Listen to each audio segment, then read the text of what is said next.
আমাদের এই স্বাধীন সত্তাকে রক্ষা করার জন্য আমরা কাঁধে কাঁধ মিলিয়ে প্রত্যেকে একসাথে কাজ করে যাব।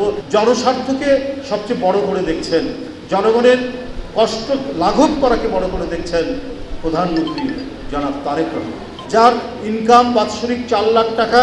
এবারের বাজেটে বলা হয়েছে তার কোনো আয়কর দিতে হবে না।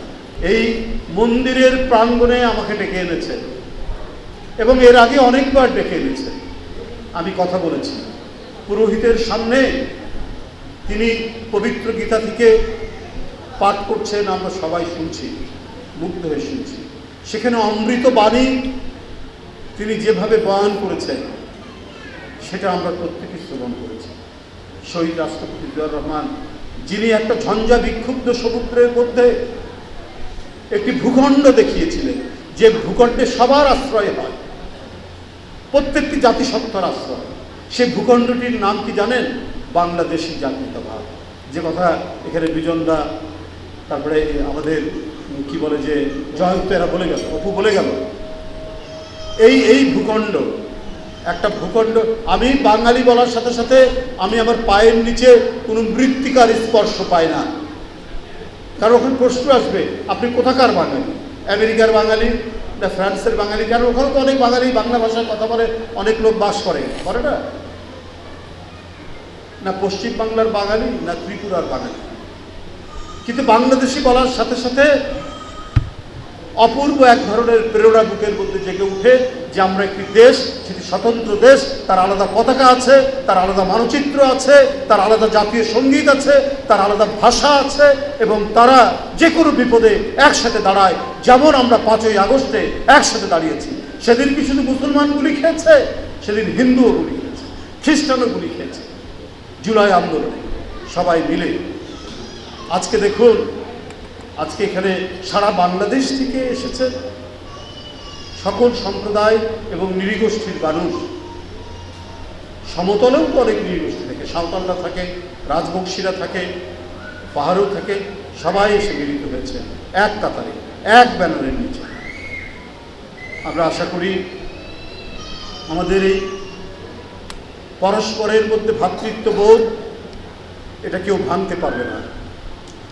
আমরা আমাদের এই স্বাধীন সত্তাকে রক্ষা করার জন্য আমরা কাঁধে কাঁধ মিলিয়ে প্রত্যেকে একসাথে কাজ করে যাব, একসাথে লড়াই করব, একসাথে বিনির্মাণ করব, একসাথে সৃষ্টি করব, আক্রমণ আসলে একসাথে প্রতিরোধ করব। বন্ধুরা আমার,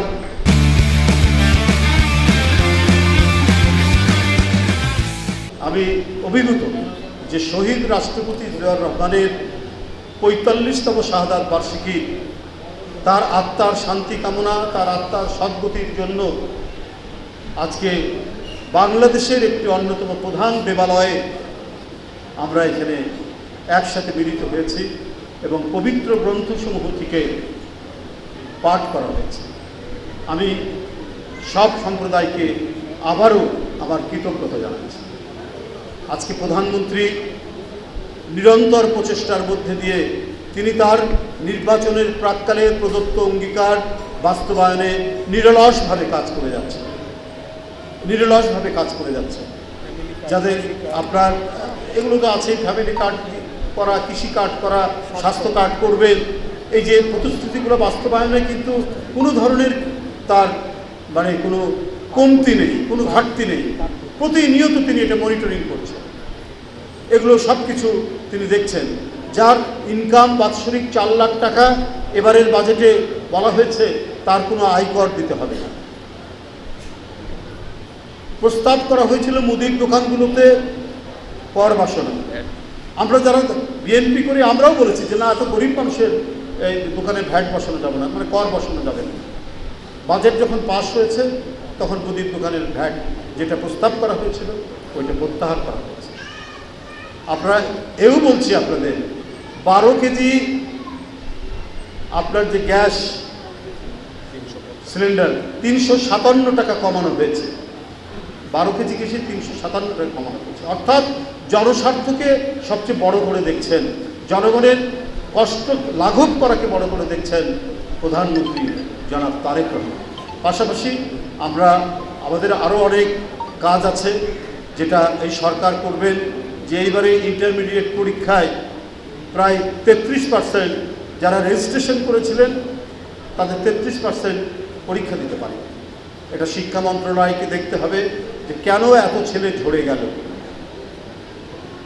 এটা একটি গণতান্ত্রিক সরকার, জবাবদিহিমূলক সরকারের এটি একটি বড় দায়িত্ব যে আমাদের শিক্ষা ব্যবস্থায় আরও উন্নত করা এবং কোনো ছাত্র যাতে ঝরে না যায়।